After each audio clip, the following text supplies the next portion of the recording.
Sementara kita masih menunggu untuk memulai kajian keliling, insyaallah kita akan ambil beberapa fawaid dengan izin Allah Subhanahu wa taala. Malam ini akan kita ambil bagaimana keajaiban doa orang tua.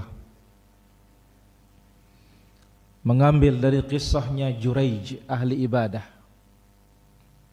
Kisahnya Juraij sang ahli ibadah. Tapi sebelum kita masuk para hadirin rahmatullah subhanahu wa ta'ala, doaul walidain, doa kedua orang tua. Ini doa di antara doa yang sangat dahsyat. Dalam kebaikan secara khusus, demikian juga doa dalam keburukan. Doa kebaikan tentunya bapak, ibu akan selalu mendoakan anaknya untuk sukses. Mendoakan anaknya hal-hal yang baik-baik, ini pasti. Tapi terkadang orang tua kesal, marah, namun secara tidak sadar kadang-kadang orang tua berdoa jelek. Maka Nabi SAW mengingatkan, la tad'u ala anfusikum. Jangan kalian mendoakan celaka untuk diri kalian. Wala ala auladikum. Jangan pula mendoakan celaka untuk anak-anak kalian.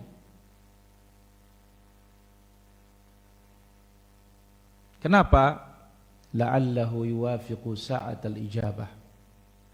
Jangan-jangan doanya orang tua dalam keburukan itu bertepatan dengan waktu mustajab. Ini yang berbahaya, bertepatan dengan waktu yang mustajab. Adapun untuk doa kebaikan, kapanpun tetap mustajab.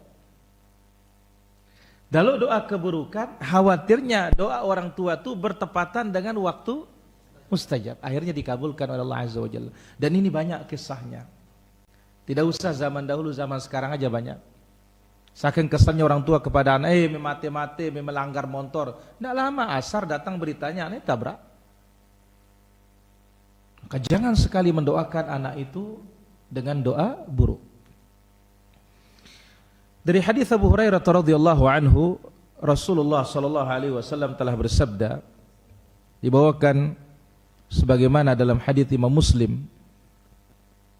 Nabi bersabda, "Thalathu da'awatin mustajabatun lahunna, la syakka fihinna." Ada tiga doa mustajab, tidak ada keraguan, doa itu pasti dijawab. Yang pertama, da'watul mazlum, doa yang terzalimi. Doa orang terzalimi.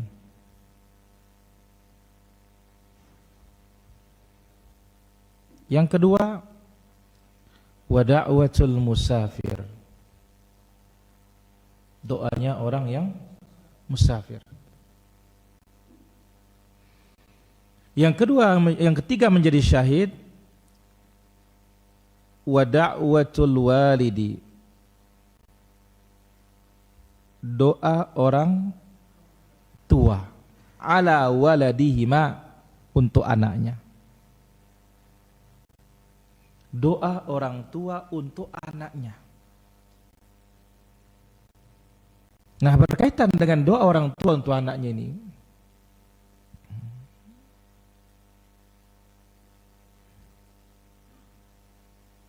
ada kisah Juraij Al-Abid yang terdapat pada Bani Israel. Ya, Juraij Al-Abid, ya, Juraij ahli ibadah. Dikatakan dari hadis Abu Hurairah juga, Abu Hurairah mengatakan, aku mendengar Rasulullah sallallahu alaihi wasallam bersabda, ma takallama mauludun minan nas fi mahdin, tidak ada seorang bayi pun yang berbicara di dunia ini dalam gendongan ibunya kecuali Isa ibn Maryam. Yang ketiga, wa sahibu Juraij,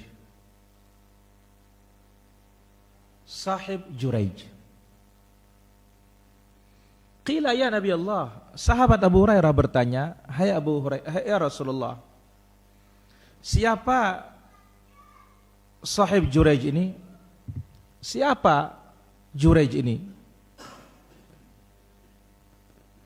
Apa kisahnya Rasulullah Juraij ini? Fa inna Juraijan kana rajulan rahiban fi saum'atih. Juraij ini ahli ibadah di Saum'ah. Saum'ah sinagog, tempat ibadahnya orang Yahudi.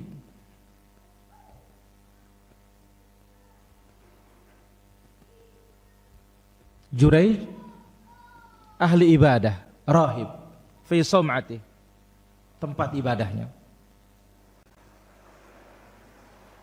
Kana ra'i baqar ya'wi ila asfali saum'ati. Ada pengembala sapi yang suka tinggal di bawah tempat di tempat ibadahnya itu, di bawah tempat ibadahnya. Dia ada ibadah di atas, di bawahnya ada tempat tinggal. Nah, yang suka mampir tinggal di sana pengembala sapi. Wa kanat imra'ah min ahli al-qaryah takhtalifu ila ar-ra'i. Saat itu pula ada seorang wanita dari kampung itu sering mendatangi pengembala sapi ini. Fa'atat ummuhu yawman faqalat ya Juraij.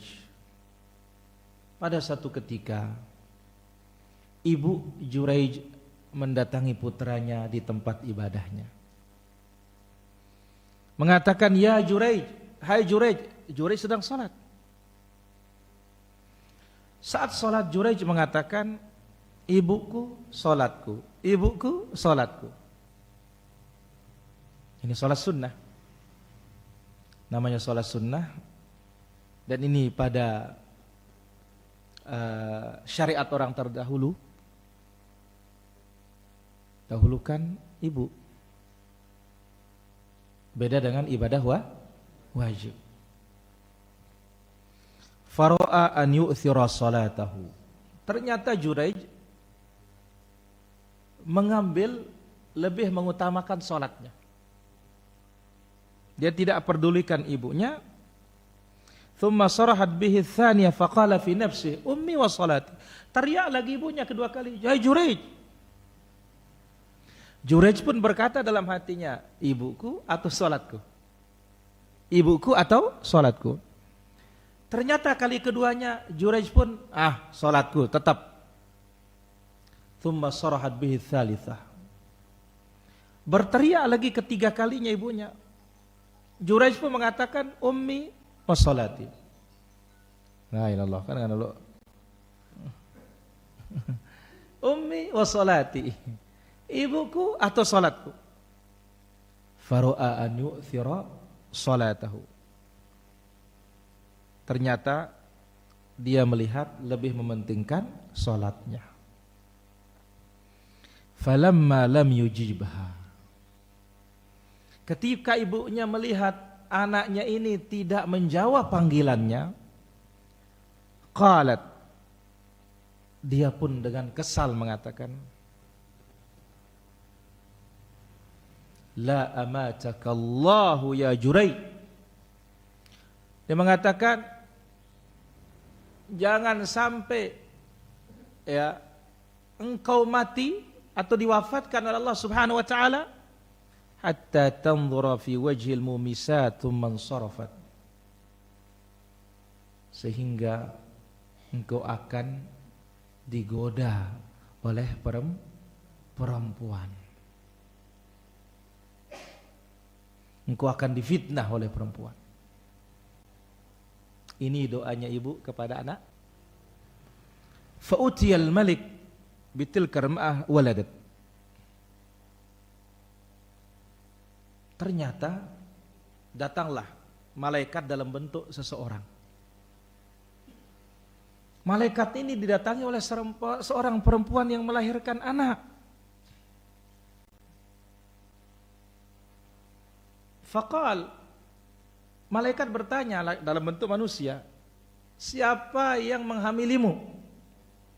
Qalat min Jurai. Ini hasil karyanya Jurai. Qala as-sahibus sawma'ah. Malaikat yang dalam bentuk manusia mengatakan, oh yang punya tempat ibadah itu. Qalat na'am, betul. Qala hdimu sawma'atah. Bayangkan, malaikat dalam bentuk manusia mengatakan, hancurkan tempat ibadahnya. Wa'tuni bihi. Seret dia ke sini terus. Akhirnya apa yang terjadi? Fadarabu sawma'atahu bil fu'us. Orang kampung membawa membawa kapak semua. Kandik sedapu, kandik rajama. Ini kan rumah panggung. Habis hancurlah tempat ibadahnya hatta waqa'at, sampai roboh. Faja'alu yadahu fi 'unuqi bihablin. Dan Jurai dihinakan betul atas doa ibunya itu. Tangannya diikat di lehernya.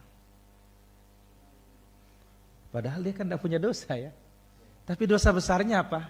Tidak memperdulikan ibunya. Datang dalam keadaan diikat tangannya di lehernya. Thumma tuliqa bihi famurra bihi 'alal mumisat. Lalu dibawa dan dilewatkan di depannya lewat pezina. Faro'ahunna, wanita-wanita pezina ini. Ya. Faro'ahunna, semua perempuan-perempuan itu ya melihat si Juraij ini. Fatabassama. Juraij senyum kepada mereka. Senyum kepada perempuan-perempuan tersebut. Wa hunna yanzurna ilaihi finnas. Dan para pezina-pezina ini menonton Juraij di tengah kerumunan manusia. Faqala al-malik, ya, sang raja ini atau malaikat ini, al-malik raja ini berkata, ma taz'umu hadhihi, apa pengaduannya perempuan ini yang melahirkan ini? Qala taz'umu anna waladaha minka. Perempuan ini mengatakan bahwasanya katanya anak ini lahir karena engkau wahai Juraij. Qala anti taz'umin, kamu yang mengatakan demikian? Betul. Qala aina hadzal shaghir, aman anaknya? Qalu fi hijriha, masih digendong sama dia. Fa aqbala alaih, Juraij melihat ke anak itu. Fa qala man abuk. Di sini Juraij bertanya, siapa bapakmu? Qala ra'il baqar, pengembala sapi. Bayangkan anak masih merah bisa berbicara. Faqala al-malik, sang raja ya atau manusia ini, orang ini, penguasa ini mengatakan, anaj'alu sawma'ataka min dhahab. Nah, sekarang kan tadi aku yang suruh hancurin tempat ibadahmu dengan tuduhan karena engkau itu menghamili perempuan ini. Ternyata tuduhan itu tidak benar semua. Sekarang kami ingin ya membalas kesalahan tersebut. maukah engkau kami jadikan tempat ibadahmu terbuat dari emas?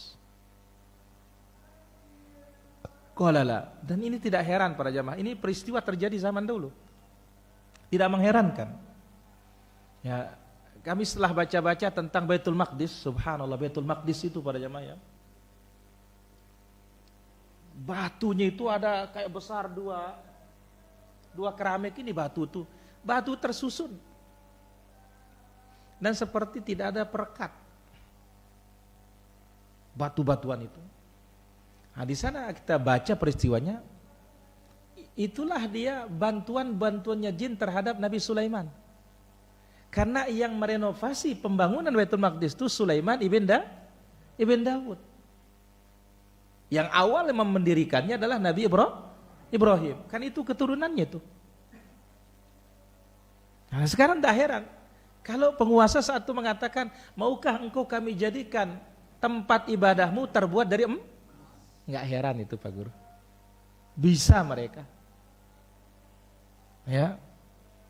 Qala la, Jurayj mengatakan tidak perlu. Qala min fiddah, bagaimana kalau dari perak? Qala la, enggak perlu. Qala fama naj'aluha, kalau begitu kita apakan dia? Qala rudduha kama kanat, kembalikan tempat ibadahku seperti semula. Qala famal ladzi tabassamat, ditanya dia. Nah, famal ladzi tabassamat? Fabal ladzi tabassamta, kenapa engkau senyum terhadap perempuan-perempuan tadi? Qala amran araftuhu, satu perkara yang aku ketahui, adrakatni da'watu ummi thumma akhbarahum, aku ini kena doanya ibuku dan aku temui persis sebagaimana doanya.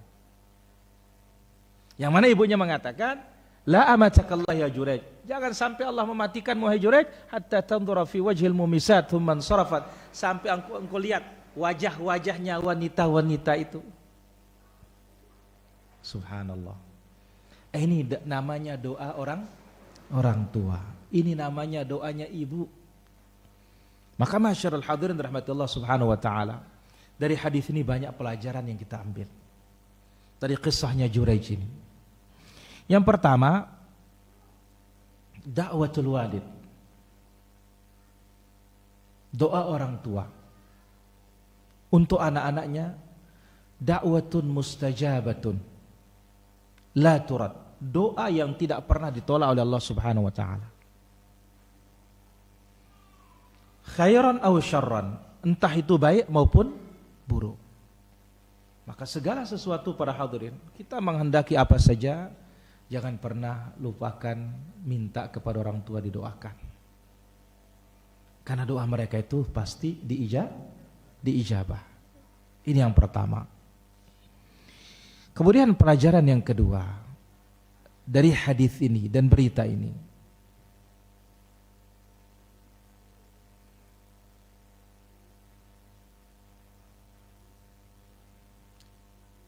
min ajaibi qudratillah, di antara keajaiban kekuasaan Allah Subhanahu wa taala, intaqis sabi fil mahd, Allah Azza wa Jalla menjadikan bayi bisa berbicara padahal mereka masih merah. Yang logikanya dan kewajarannya bayi itu tidak mungkin akan bisa berbicara. Maka ini adalah satu keajaiban luar biasa. Kalau pada diri Nabi Isa, kita tidak heran, dia seorang nabi. Sejak kecil dia sudah mengatakan, wa ja'alani nabiyya. Ya, aku dijadikan oleh Allah seorang nabi. Tapi ini anak ini. Maka di sini apa? Itsbatul karamah li auliyaihi. Penetapan adanya karamah kepada wali-wali Allah Subhanahu wa taala. Bagaimana? Bayi merah bisa berbicara? Jurayj bukan seorang nabi, tetapi apa? Dia ahli ibadah. Waliyun min auliyaillah azza wa jalla. Kekasih dari kasih Allah Subhanahu wa taala, maka Allah azza wa jalla nampakkan karamahnya. Pelajaran yang ketiga,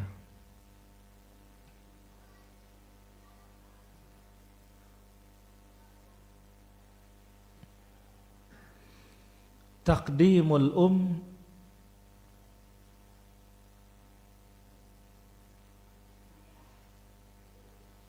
ala sairil mubahat, kedepankan dan utamakan keinginan ibu di atas seluruh perkara yang mubah. Ibu harus didahulukan. Bahkan kalau kita melihat di sini, yaitu al-mustahabbat, hal-hal yang sunnah, ibu harus dikedepankan. Nggak boleh disepelekan. Maka sampai Allah Azza wa Jalla menyebutkan dalam Al-Quran, fala taqul lahuma uff. Jangan katakan kata-kata saja tidak, apalagi akan membentaknya, apalagi akan memukulnya.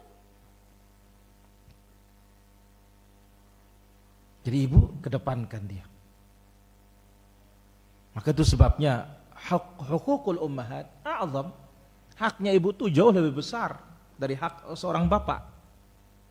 Sampai Nabi SAW ketika ditanya oleh sahabatnya, man ahaqqun nas bi husni suhbati atau sahabati, siapa manusia yang paling berhak untuk aku berbuat baik ya Rasulullah? Qala ummuk, ibumu. 2 kali ibumu. Ketiga kalinya baru bapakmu. Itu sebabnya al-jihad al-mustahabbah, jihad-jihad yang sunnah terhalang dikarenakan berbakti kepada orang tua. Maka taat kepada ibu ya lebih dikedepankan dari jihad yang mustahabbah, jihad yang fardu kifayah. Ketika seorang pemuda datang kepada Nabi SAW mengatakan, ya Rasulullah, inni uridu an ujahid, aku ingin berjihad.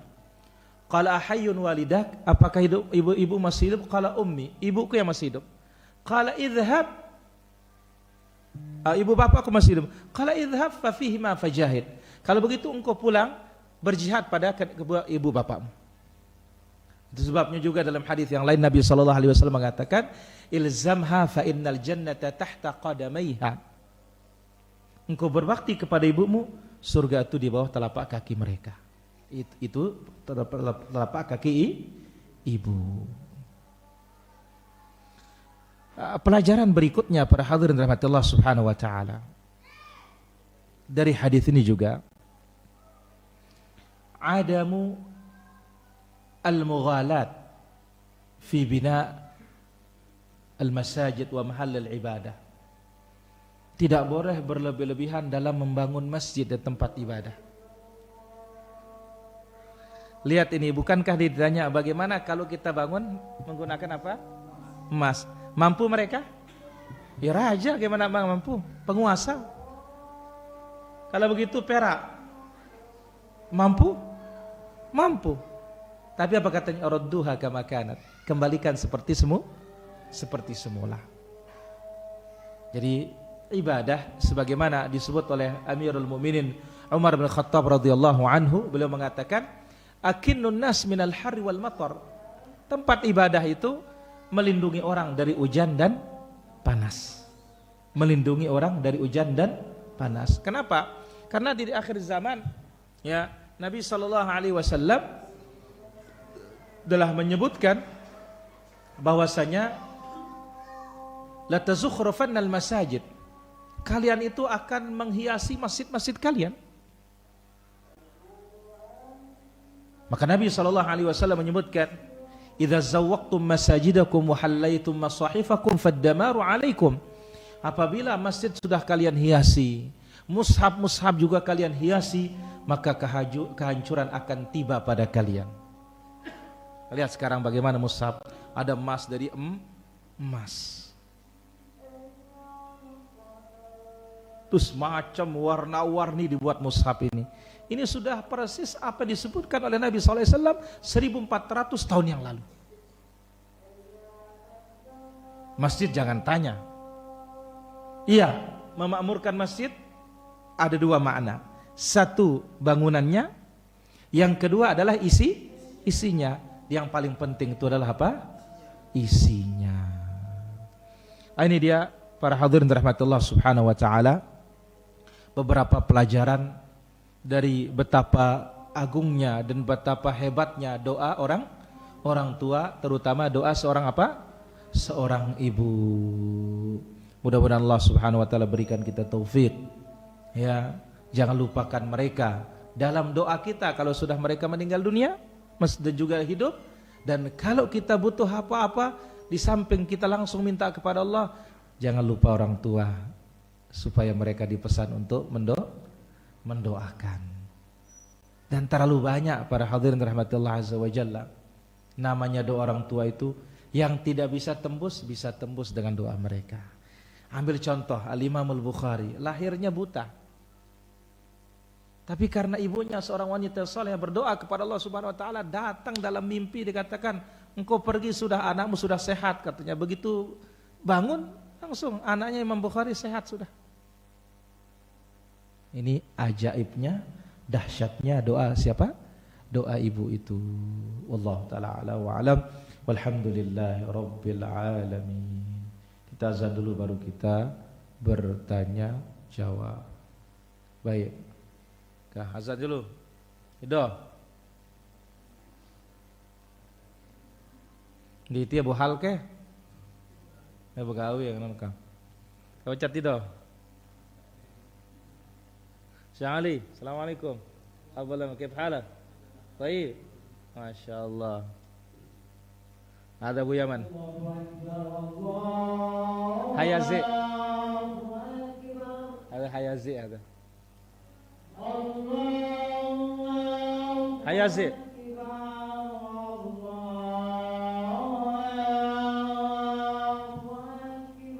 Allahu akbar, Allahu akbar.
Allahumma rabb hadhihi ad-da'wati at-tammah was-salatu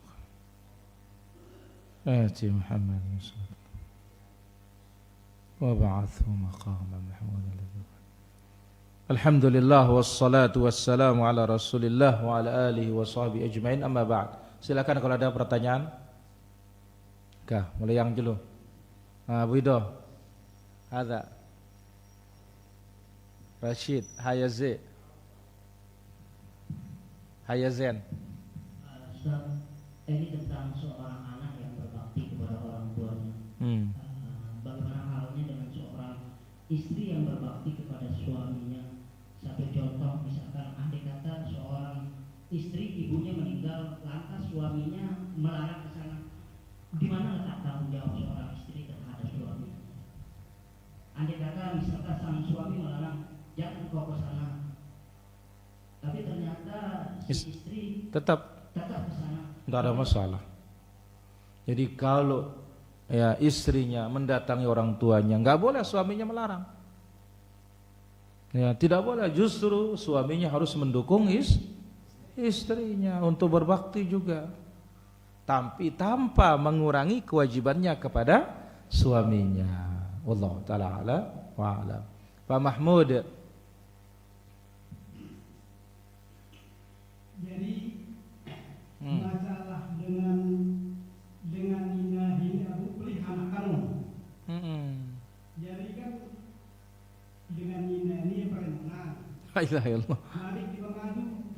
La ilaha illallah. Jadi aku pilih kejikan akan pada mudah-mudahan menjeluruntur dengan ini. Ini jadi mapan. Oh, mempan. Mempan juga. Makanya dari itu pilih anak. Iya, betul. Meskipun ya anaknya itu kita katakan benar, tapi orang tua yang salah. Dan sebagaimana hadis yang kita sebutkan tadi, Nabi melarang orang tua itu mendoakan anaknya celaka. Jangan-jangan bertepatan nanti dengan waktu mustajab, ini bahaya.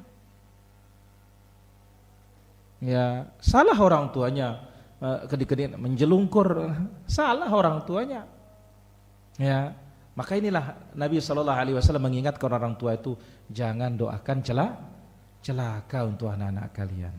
Wallahu ta'ala ala wa alam. Dua. Jadi puasa Syawal ini kan. Jadi kan arah tidak puasa enggak. Jadi boleh kita gabung mengisi puasa Kamis atau Senin. Kalau Senin Kamis bisa. Artinya kita puasa wajib mudah-mudahan mendapat bagian pahala dari puasa sunnah.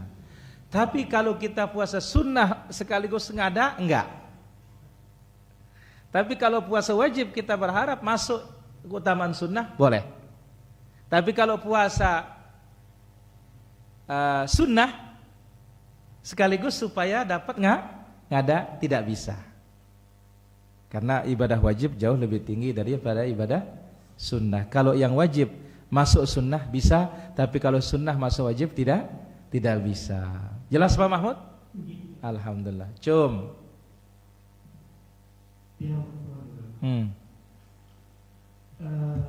Apakah dengan cuma puasa Ramadan kerja lebaran itu ngadu ru'yah, sedangkan untuk bulan Zulhijjah dan melakukan Saudi lebih hukum, karena dalam hukum kan kalau masalah tidak dari hukum itu ibadah cuma lebaran misalnya. Pertama, memang terjadi juga khilaf di kalangan para fuqaha tentang ru'yah ini. Hakikatnya berdasarkan keumuman wal adha yauma tudhahun. Idul Adhanya juga mengikuti penguasa. Wallahu taala ala wa alam. Apakah kita tetap harus berbakti walaupun ibu masih kafir? Iya. Selama itu urusan duniawi kebaikan tidak ada masalah. Tapi urusan agama kita tidak boleh. Wallahu taala ala wa alam. Bagaimana cara agar keimanan kita teguh istiqamah seperti Juraij? Apa yang doa diamalkan? Apa doa keburukan itu dikabulkan oleh Allah Azza wa Jalla? Juraij ini kisah orang terdahulu. Nah, kita supaya kita kokoh, kita terus belajar dan mengamalkan apa yang kita pelajari. Karena Allah Azza wa Jalla menyebutkan walau annahum fa'alu ma yu'adzuna bihi lakana khairan lahum wa ashadda tathbita. Andai kata mereka mengamalkan apa yang dinasihati, niscaya ya lebih baik dan lebih mengokohkan. Di samping kita berdoa kepada Allah, ya muqallibal qulub tsabbit qalbi ala dinika.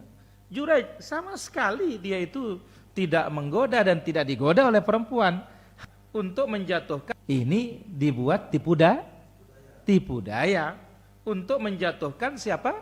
Juraij. Nah, ini karena takdir Allah Subhanahu wa taala menjadikan doa ibunya terkabul. Wallahu taala ala wa alam. Baik, Pak Guru, silakan Pak Guru. Pertanyaannya, Memekno.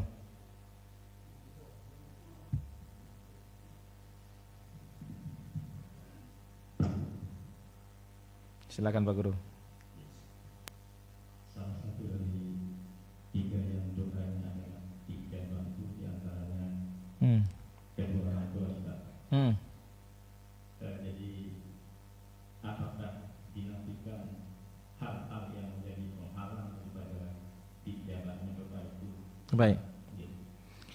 Kalau berkaitan dengan masalah penghalang itu pasti Pak Guru. Tapi mereka ini adalah orang-orang yang doanya mustajab secara mutlak. Penapian pasti ada.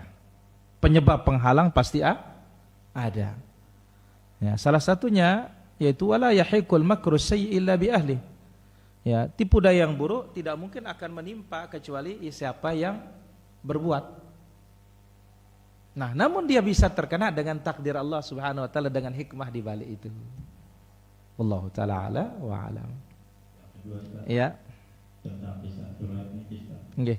bahwa dia adalah seorang ahli ibadah, Nggih.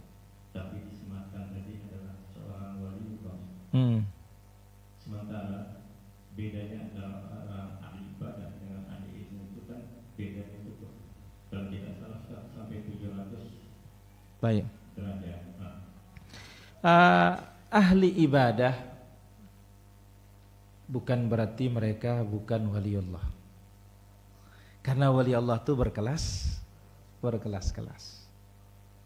Wali Allah yang paling tinggi para anbiya. Barulah dia para ulama dan salihin. Yang kedua, al-muqtasid, yang tengah-tengah, yang cukup, yang wajib saja, yang sunnah enggak. Yang paling rendah yang menzalimi dirinya. Ada kewalian Allah pada dirinya meskipun tingkat paling rendah. Tidak ada syaratnya waliullah mereka suci dari dosa. Cuma kelasnya apa? Berbeda-beda. Wallahu ta'ala ala wa alam. Abu Abdul Aziz. Pada mai ini jana wah. Yang pertama Ustaz, mengenai Julaibib. Apa? Karena Julaibib jauh-jauh timur ke Barat. Julaibib. Juraij. Mah. Ayo. Juraij. Jurai. Jurej.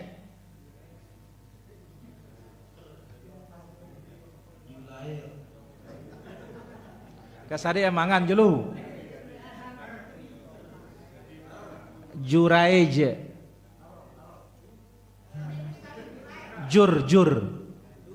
Juraij. Nah. Iyo. Karena Maria kadang hal ibadah ini. Artinya tidak menirukan panggilan ibunya. Oh ya. Misalnya kita sedang sholat sunnah, Ustaz.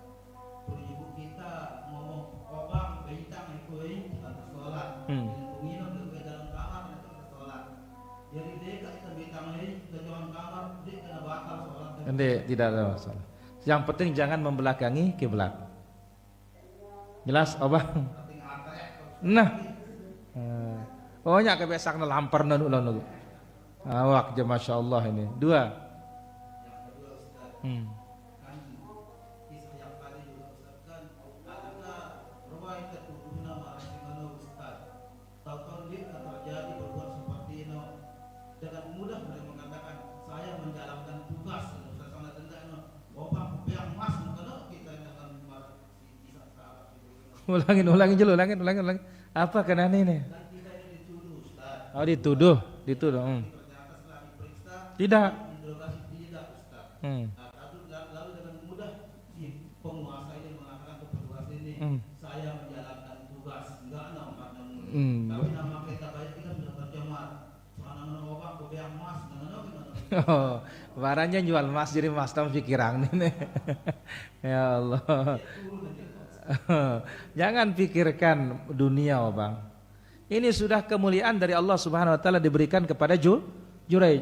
Penguasa mengatakan, ya, bukan malaikat ya, penguasa begitu. Penguasa mengatakan apa? Bagaimana kalau aku bangunkan engkau terbuat dari emas?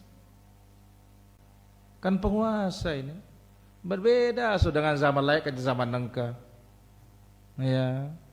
Namun engkau akan berbeda. Sudah jatuh lagi ditimpluk sama tangga. Ya. Nah, itulah dia. Jelas apa? Yang ketiga. Nah, ini.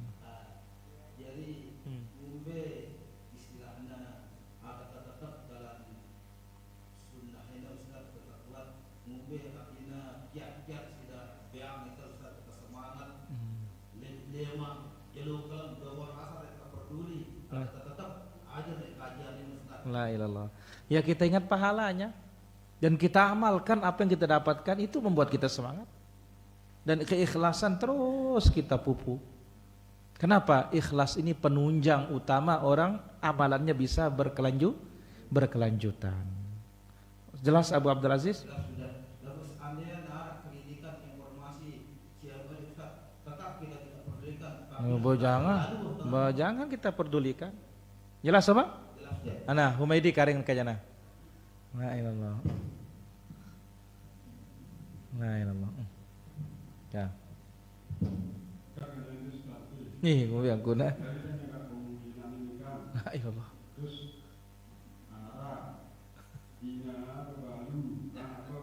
Hehe.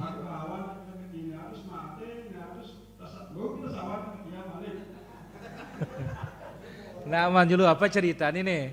Apa jelas ceritanya dulu nih. Anak saya.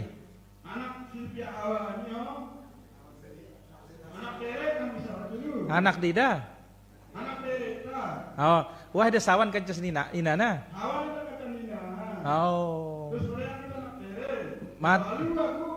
Mati terus inana. Dengan pindah tiba anak terus. Enggak boleh. Kalau sudah bergaul dengan ibunya, sudah haram sudah anaknya. Jelas? Ilain pikiran dan dia pikiran anakku. Ah, ilallah. Ngomong yang guna. Jadi anak dengan mereka kutang banan bangkat gawe antar. Ini kita salah goyangnya. Ini salah lah. Kecuali kalau istilahnya melisin sewa tahunan. Kali ini tidak ada masalah halal kali ini. Wallahu taala ala wa alam. Baik, saya kira demikian para hadirin rahmatullah azza wajalla, apa yang bisa kami tampil pada kesempatan malam hari ini semoga bermanfaat. Wal ilmu indallah subhanakallah bihamdik asyhadu an la ilaha illa anta astaghfiruka wa atubu ilaik. Wassalamualaikum warahmatullahi wabarakatuh.